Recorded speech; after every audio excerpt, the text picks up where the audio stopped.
गायत्री मंत्र में पहली व्याहृति आती है भूः। क्या आती है? अच्छा, भू का अर्थ क्या है? बोलो। प्राण। क्या कहते हो? प्राणों से प्यारा है। अच्छा, प्राणों से प्यारा क्या? अच्छा, पहले मुझे ये बताओ प्राण क्या होता है? बोलो। प्राणायाम तो करते हो? नहीं करते हो? प्राण किसे कहते हैं? सांस को, जीवन को किसे कहते हैं? प्राण। अरे प्राणायाम करते हो, कहते हो सांस भीतर ले लिया और सांस बाहर छोड़ दिया, इसे क्या कहते हैं? प्राण का आयाम। लेकिन प्राण क्या है? प्राण क्या है? तुम वायु को प्राण मानते हो, वायु प्राण नहीं है। वायु इसलिए प्राण नहीं है कि जब तुम इस स्थूल देह को छोड़कर तुम्हारा सूक्ष्म शरीर जाएगा तो वो अपने साथ उन प्राणों को भी ले जाएगा। जो जीवात्मा जाएगा वो 5 प्राण भी अपने साथ लेकर जाता है और उसके पास तो वायु नहीं होती। इसका मतलब यह है वायु का नाम प्राण नहीं है। फिर प्राण किसका नाम है? प्राण उस सामर्थ्य का नाम है जो सामर्थ्य इस हवा को भीतर खींच रहा है और बाहर छोड़ रहा है। समझ रहे हो? चक्षु इंद्री देखिए तुमने, कहाँ है चक्षु इंद्री? कहाँ है? ये चक्षु इंद्री नहीं है, ये तो चक्षु इंद्री का गोलक है, उपकरण है। चक्षु इंद्री तो जीवात्मा के पास है, वो इंद्री तो सामर्थ्य है, देवता है वो तो सामर्थ्य। देवता का मतलब होता है सामर्थ्य, देवता का मतलब होता है शक्ति। वो शक्ति जीवात्मा के पास है जिससे वो देखने का काम कर रहा है। उसका उपकरण क्या है? आंख है। किसी और उपकरण से नहीं देख सकता। जैसे हर्षित का कैमरा चल रहा है, कैमरा क्या कर रहा है? कैमरा वीडियो शूट कर रहा है और ये माइक क्या कर रहा है? मेरी ध्वनि को बढ़ा रहा है। लेकिन माइक कैमरे का काम नहीं कर सकता और कैमरा माइक का काम नहीं कर सकता। इसी तरह कान का उपकरण आंख का काम और आंख का उपकरण कान का काम नहीं कर सकता। इन्हीं उपकरणों से काम लेना है। इसीलिए लोगों ने इंद्रियों को इन उपकरणों के साथ जोड़कर इन्हें इंद्रियां कहना शुरू कर दिया। लेकिन ये इंद्रियां नहीं है, इंद्रियों के गोलक हैं, उनके उपकरण हैं। इंद्रियां इनसे पीछे हैं। भूः, प्राण का भी प्राण है। ये जो सामर्थ्य है ना, इस सामर्थ्य को जीवात्मा को कौन देता है? परमपिता परमात्मा देता है इस सामर्थ्य को। इसलिए वो प्राण का भी प्राण है, इसलिए वो प्राण को भी प्राण देने वाला है। ये जो वायु गति पाता है संसार में, इस वायु को गति देने वाला कौन है? इस वायु को गति देने वाला परमपिता परमात्मा है। इसलिए उसे कहते हैं प्राण का भी प्राण। भुवः, भुवः कहते हैं दुखों का नाशक। किसे कहते हैं भुवः? ओम का मतलब क्या है? बोलो बोलो। और भू का मतलब क्या है? प्राणों का भी प्राण। और भुवः का मतलब क्या है?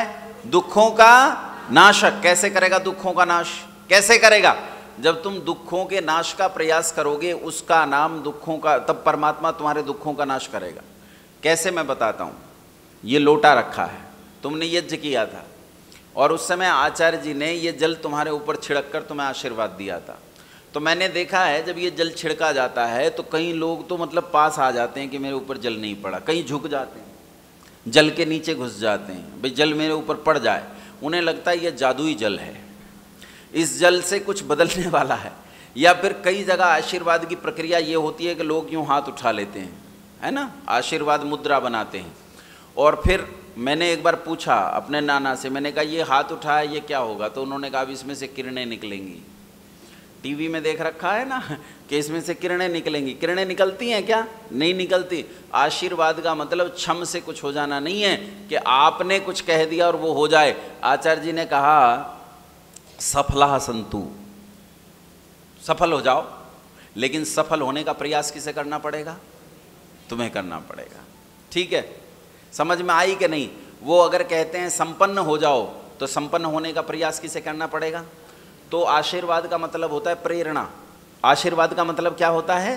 प्रेरणा। और प्रयास तुम्हें करना पड़ता है। जब प्रयास करते हो तो तुम्हारे उस प्रयास से संबंधित दुखों का नाश कौन करता है? परमपिता परमात्मा करता है। जो प्रयास ही नहीं करता, अकर्मण्य होकर निकम्मा होकर अपने घर बैठा रहता है, उसका कभी कोई भला नहीं कर सकता। परमात्मा तो छोड़ दो, उसका संसार में कोई भला नहीं कर सकता। भला उसका होता है, सहायता उसकी करता है परमात्मा जो संसार में अपनी सहायता स्वयं करता है। जो अपनी सहायता स्वयं नहीं करता उसकी संसार में कोई सहायता नहीं करता। देखो, एक रोग होता है जिसे अर्जुन रोग कहते हैं। अर्जुन रोग सुना है तुमने? हैं? अर्जुन रोग इसलिए कह रहा हूं, अर्जुन नाम के एक व्यक्ति को हुआ था युद्ध के मैदान के बीचों बीच। युद्ध सामने खड़ा हो गया इसके पास 7 अक्षौहिणी सेना थी और सामने कितनी थी? क्या सामने कितनी? 11 अक्षौहिणी सेना, और इसके पास केवल यही एक योद्धा था। और सामने द्रोणाचार्य, कृपाचार्य, शल्य, कर्ण, दुर्योधन और स्वयं भीष्म पितामह। इतने भयानक योद्धा थे जिनमें से एक एक को मार पाना भी अर्जुन के बस की बात नहीं थी। युद्ध शुरू हुआ, गीता उठाकर पढ़ना। गीता किसका उपदेश है? किसका उपदेश है? श्री कृष्ण का। किसे दिया था? अर्जुन को दिया था। लेकिन सुनो, उपदेश पहले अर्जुन करता है। अर्जुन श्री कृष्ण से कहता है हे सखा, क्षमाशील है, क्षमा धर्म है, क्षमा ही मनुष्य का स्वभाव है। ये तो सब मेरे भाई भतीजे हैं, इन्हें अगर मारकर मुझे स्वर्ग का राज्य मिले तो मैं वो भी ना लूं। मैंने इन सबको क्षमा कर दिया, वो घर चलते हैं। तब श्री कृष्ण जब उपदेश करते हैं तो गाली से शुरू करते हैं, अर्जुन को गाली देते हैं। क्या कहते हैं? अनार्य जुष्टम। क्या कहा श्री कृष्ण को? श्री कृष्ण ने अर्जुन को अनार्यों जैसी बातें करता है, मूर्ख। ये जो उपदेश मुझे दे रहा है, ये उपदेश नहीं, मूर्खता है। और तू जो बातें कर रहा है, तेरे पूर्वजों की बातें नहीं है, ये आर्यों की बातें नहीं है, ये तो अनार्यों जैसी बातें हैं। तुझ में कहां से अनार्यों की गंदगी और बुरे प्रवृत्तियां जन्म ले गई हैं? अर्जुन कहता है, क्या ये मेरे भाई भतीजे नहीं है? मैं इन्हें मारूंगा तो उससे मुझे सुख होगा क्या? ये क्या पुण्य का कर्म होगा? और तब श्री कृष्ण उसे बताना शुरू करते हैं, पढ़ाना शुरू करते हैं। और 18 अध्याय जब वो श्री कृष्ण पढ़ा देते हैं तो 18 अध्याय के बाद अर्जुन की आंखें खुलती हैं। वो अर्जुन रोग से बाहर आता है और तब तक कहता है श्री कृष्ण से, कहता है नष्टो मोह स्मृतिर लब्धा करिष्ये तब वचनम केशवहा। कहता है मेरा मोह नष्ट हो गया, मेरी मूर्खता चली गई, अविद्या और अंधकार चला गया, आंख पर बंधी पट्टी हट गई है। नष्टो मोह स्मृतिर लब्धा, मुझे अपने पूर्वजों के संस्कार और सिद्धांत याद हो आए हैं, मुझे बताओ मैं क्या करूं। और तब श्री कृष्ण ने कहा था, क्या कहा था? उठा गांडीव और सामने खड़ी हुई कौरव चमू को देख, या तो इसमें अधर्मी है या विधर्मी है, इनमें से एक भी जीवित वापस नहीं जाना चाहिए, सबको मार डाल। बोलो यही कहा था श्री कृष्ण ने, के कुछ और? यही कहा था। लेकिन हम अपने हिसाब से बनाते हैं, हम अपने हिसाब से। हमने कैलेंडर छपवाया, गीता सार। गीता सार क्या कहता है? देखो श्री कृष्ण के नाम पर ही श्री कृष्ण की बातों को कितने गलत तरीके से हम प्रस्तुत करते हैं। गीता सार पर क्या लिखा होता है? जो हुआ, जो हो रहा है, जो आगे होगा वो भी अच्छा होगा। अगर यही उपदेश श्री कृष्ण करते तो अर्जुन को क्या कहते? तेरी भाभी का चीरहरण हुआ, अच्छा हुआ। तुम्हें 12 वर्ष का वनवास हुआ, अच्छा हुआ। 1 वर्ष के वनवास में तेरे जैसे महान धनुर्धर को 1 साल तक हिजड़ा बनकर रहना पड़ा, उसमें तो मुझे आनंद आ गया। और अब तेरे भाई के जुआ खेलने की प्रवृत्ति के कारण दुनिया का सबसे भयंकर युद्ध खड़ा है, यह भी कैसा हो रहा है? अच्छा हो रहा है। तेरी कायरता के कारण कल ये पांडव हार जाएंगे, हाथ में कटोरा लेकर दर दर भीख मांगेंगे, वह भी कैसा होगा? यह कहा था श्री कृष्ण ने। श्री कृष्ण ने कहा था कृतम में दक्षिणे हस्ते जयो में सव्याहिता। कर्म तेरे, परिणाम तेरे कर्म से इतनी दूर है जितनी दूर तेरे दाएं हाथ से बायां हाथ है। तो दाएं हाथ से कर्म तो कर, बाएं हाथ में परिणाम रखा है। ये कहा था श्री कृष्ण ने। लेकिन हमें तो अपनी बातें चलानी है श्री कृष्ण के नाम पर, हैं? क्या साथ लेकर आए थे? क्या साथ लेकर जाओगे? खाली हाथ आए थे, खाली हाथ जाओगे। भगवान के घर देर है, सब मूर्खता। क्या साथ लेकर आए थे? अरे अपने कर्म साथ लेकर आए थे। क्या साथ लेकर जाओगे? अपने कर्म साथ लेकर जाएंगे। ना खाली हाथ आए थे, ना खाली हाथ जाएंगे, हैं? भगवान के घर देर है, ना भगवान के घर देर है, और ना भगवान के घर अंधेर है। ना देर, विलंब इतना सा नहीं है, इधर कर्म करो उधर परिणाम, इधर कर्म करो उधर परिणाम, इधर कर्म करो उधर परिणाम। लेकिन कुछ लोग कहते हैं जी सज्जन लोग इतना अच्छा काम करते हैं लेकिन उन्हें तो परिणाम अच्छा नहीं मिलता। अरे भैया, जब गेंदबाज ने गेंद फेंकी है तो तुझे पता नहीं है कि वातावरण में मॉइस्चर कितना है, पिच में नमी कितनी है, उसकी मिट्टी कैसी है, गेंद का लेदर कैसा है। तेरे केवल यहीं के कर्म नहीं, करोड़ों जन्मों के कर्म काम कर रहे हैं। और उन सारे कर्मों का सम्मिलित फल तू भोगता है। तू सोचता है इसी जन्म में जो तूने कर्म किया, अभी जो कर्म किया, इसका परिणाम तुझे साक्षात मिल जाए, नहीं मिलता। वो सारे कर्मों का समुच्चयित कर्म तुम्हें मिलता है, इसलिए तुम्हें बात समझ में नहीं आती। लेकिन ना अंधेर है और ना देर है। तुम्हारे घर घर में टंगा है गीता कैलेंडर है, ये मुसलमानियत का कैलेंडर, ये मुसलमानी सिद्धांतों का कैलेंडर। इसके बाद तुम्हारे घर और दुकान में टंगा मिले तो फाड़ के बाहर फेंक देना कूड़े में। इसका हमारे सिद्धांतों से कोई लेना देना नहीं है। परमात्मा भुवः दुखों का नाश करने वाला है, लेकिन उसके दुखों का नाश करता है जो इस अर्जुन रोग से बाहर आकर कर्म करने के लिए प्रवृत्त होता है। किसका करता है? जो कर्म करने के लिए प्रवृत्त होता है। अच्छा ये बताओ, राजा राम राजा थे, कौन थे? मुसलमान थे क्या? ईसाई थे क्या? बोलो भाई, राधा स्वामी सत्संग से थे या धन सतगुरु से थे? बोलो, क्या वो कट्टर हिंदू थे या आर्य थे?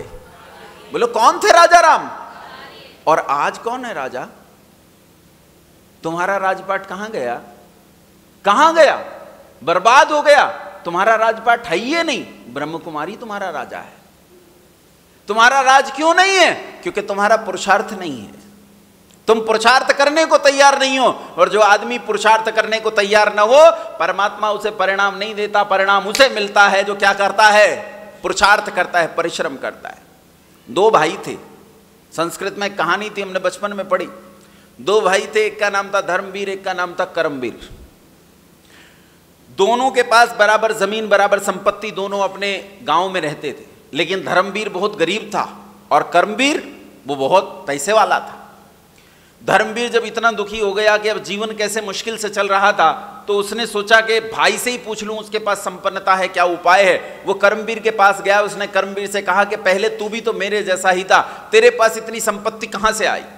कर्मवीर ने कहा, भ्राता जी, मैंने एक अनुष्ठान करवाया था, आप भी अगर वो अनुष्ठान करवा लोगे तो आपके घर में भी ऐसी धन संपत्ति आ जाएगी। धर्मवीर ने कहा, भैया रोटी के लाले पड़े हैं, तू अनुष्ठान बता दे, मैं अनुष्ठान करने को तैयार हूं। कर्मवीर ने कहा, अनुष्ठान तो किया जाएगा, लेकिन अनुष्ठान से पहले एक तपस्या करनी होती है, उसके लिए तैयारी करनी होती है, खुद को तैयार करना होता है, उस अनुष्ठान के लिए खुद को योग्य बनाना पड़ता है। उसने कहा, मैं करूंगा। कहा, 1 वर्ष तक? कहा, 1 वर्ष तक करूंगा, तू बता दे, घर में तो हालत खराब है। कर्मवीर ने कहा, ठीक है, आज घर पर जाओ, और घर जाते ही एक काम करना। नौकर कितने हैं? उन्होंने कहा 5 नौकर है। बोले, 5 नौकर हटा देना घर जाते ही। जितनी भी तुम्हारी गाय भैंसे पशु हैं, उन सब का काम तेरी पत्नी और तू दोनों मिलकर करेंगे। पहला काम। दूसरा काम, सुबह 4 बजे उठना है, 4 बजे के 5 मिनट बाद तू नहीं उठेगा। उसने कहा ठीक। तीसरा, कहा 4 बजे उठते ही नित्य कर्मों से निवृत्त होके सीधा अपने खेत पर जाएगा, और हमारा जो सबसे अंतिम वाला खेत है उसकी मुंडेर पर जाएगा, कुछ काम हो के नहीं हो, वहां जाएगा, 20 मिनट बैठेगा और वापस लौटेगा। धर्मवीर ने कहा ठीक है, ये भी बात मान ली। बोले, वापस आएगा, वापस आकर अपने बालकों के रखरखाव और जिम्मेदारी सारी तुझे संभालनी है। शाम को ये करना है, तीसरे पैर ये करना है, रात्रि में इस समय विश्राम करना है, ये करना है। इतनी तपस्या बता दी। धर्मवीर ये तपस्या लेकर चला गया कि 1 साल बाद अनुष्ठान करूंगा। उसने ये तपस्या करनी शुरू कर दी। प्रातःकाल 4 बजे उठता, अपने पशुओं का काम स्वयं करता, घर का एक एक काम वो और उसकी पत्नी करते। दिन भर सारे घर की देखभाल, घेर की देखभाल, खेत की देखभाल। खेत में सुबह 4 बजे जाता तो खाली न रह पाता, फावड़ा उठाकर वहां काम करता। जो लोग साथ में लगाए थे उनके साथ काम करता, और इस तरह करते करते साल बीत गया और साल से ऊपर चला गया। कर्मवीर ने सोचा, भाई आया नहीं अनुष्ठान पूछने। कर्मवीर धर्मवीर के पास पहुंचा, बोला, भ्राता जी, साल भर तो पूरा हो गया है, आपने अनुष्ठान के लिए कहा था, अनुष्ठान का समय हो गया है, कर लें? धर्मवीर बोला, मेरी समझ में आ गया भैया, अब अनुष्ठान क्या है। मेरी समझ में आ गया, जो तू मुझे समझाना चाहता था वो अनुष्ठान मुझे मिल गया है, और आज मैं भी संपन्न हूं, तेरी दया से संपन्न हूं, अपने पुरुषार्थ की दया से संपन्न हूं। उनके घर संपत्ति आती है, वो लोग प्रसन्न रहते हैं, उनके राज चलते हैं जो पुरुषार्थ करते हैं, और जो घर बैठकर स्वाहा स्वाहा करते हैं, इतना ही तो अंतर है। वो टन टन पू पू करते हैं, तुम स्वाहा स्वाहा करते हो। अग्निहोत्र का नाम यज्ञ नहीं है। यज्ञ किसका नाम है? बोलो। यज्ञ का परिभाषा क्या दी ऋषि दयानंद ने आर्योद्देश्य रत्नमाला में? कहा अग्निहोत्र से लेकर अश्वमेध आदि पर्यंत शिल्प विद्या और परोपकार के व्यवहारों का करना और कराना यज्ञ मानता हूं। अग्निहोत्र पहला यज्ञ जो तुम यहां करते हो, स्वाहा स्वाहा, और यहां से कहां जाना है? अश्वमेध पर्यंत। अश्वमेध यज्ञ कौन करता है? हैं? चक्रवर्ती सम्राट राजा राम अश्वमेध यज्ञ करता है। अश्वमेध यज्ञ करता है सम्राट, आम पब्लिक अश्वमेध यज्ञ नहीं किया करती, राजा करते हैं अश्वमेध यज्ञ। इसका मतलब है जब तुम्हें कहा गया कि तुम अश्वमेध यज्ञ करो तो तुम्हें क्या कहा गया? क्या बनो? क्या बनो? शीर्ष पर पहुंचो, नेतृत्व करना सीखो, खड़े हो और अपने पीछे लोगों को चलाना सीखो ताकि तुम राजा बन सको। और इसके बीच में कहा शिल्प विद्या और परोपकार के व्यवहारों का करना यज्ञ मानता हूं। शिल्प विद्या मतलब टेक्नोलॉजी। शिल्प विद्या मतलब ये मोबाइल क्या है, ये कैमरा क्या है, पंखा, ये माइक, ये अग्निहोत्र भी क्या है? टेक्नोलॉजी। ये लोटा कैसे बना? टेक्नोलॉजी से बना। ये डिबिया कैसे बनी? टेक्नोलॉजी से बनी। ये कैसे बना? वो वाद्य यंत्र कैसे बने? सब टेक्नोलॉजी का परिणाम है। कहा शिल्प विद्या और परोपकार के व्यवहार। कहा शिल्प विद्या तो हो लेकिन उसमें परोपकार नहीं तो। क्या नहीं तो उसमें? परोपकार। शिल्प विद्या बहुत सारी है, परमाणु बम भी शिल्प विद्या है, लेकिन परमाणु बम में क्या नहीं है? क्या नहीं है? परोपकार सम्मिलित नहीं है। परोपकार सम्मिलित नहीं है तो वो यज्ञ नहीं है। यज्ञ का मतलब होता है पुरुषार्थ। बीच के कौन से काल में केवल अग्निहोत्र को यज्ञ मान लिया गया नहीं कह सकते। लेकिन यह एक बहुत बुरी बात हुई कि केवल अग्निहोत्र को यज्ञ मान लिया गया। एक साइंटिस्ट जो लैब में बैठकर सूर्य की ऊर्जा को इकट्ठी करके संसार के लिए सुख के संसाधन रचता है वो यज्ञ करता है।